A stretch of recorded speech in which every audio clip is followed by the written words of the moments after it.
இது சென்டிமெண்டான இந்த நடிப்பை படத்துல போட்டு தேசிய விருது கிடைச்சு பார்த்தா ஃபீல் பண்ணிட்டாராமா. விடுங்க. அடேங்கப்பா ஐயா தாண்டா நடிப்பா. அதாவது அப்படின்னு கழுத்து வரைக்கும் கஞ்சா வச்சு போட்டு கழுத்து கரகரன்னு ஆயிப்போச்சு, துருப்பிடிச்ச மாதிரி ஆயிப்போச்சு. இப்போ இதனால இவர் அப்படியே நடிச்சு காமிக்கிறாராமா. நீ ஒரிஜினலா சிரிச்சாவே இப்படிதான் இருக்க. உண்மையா சொல்லு, கஞ்சா வச்சு கழுத்து வரைக்கும் அடியாரான்னு சொன்னா கேட்டியா? இப்ப பாரு, கழுத்து வந்து இரும்பு ராடை விட துருப்பிடிச்ச மாதிரி ஆயிப்போச்சு.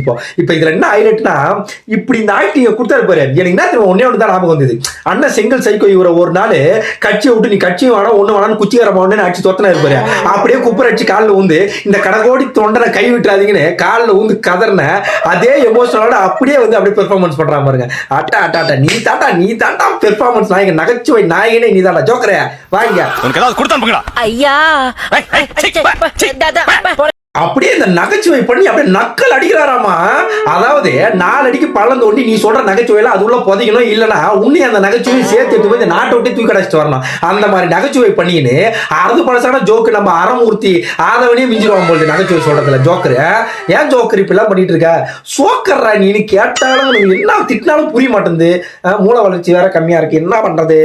அதாவது இதுல என்ன ஹைலைட்னா, அந்த மனுஷனோட கண்ணீர் துளியை வச்சு கூட அப்படியே களவாணித்தனமா கலவரம் ஆடிட்டு இருக்கிய. அதாவது ஏஐக்கும் ஒரிஜினலுக்கும் வித்தியாசம் தெரியல.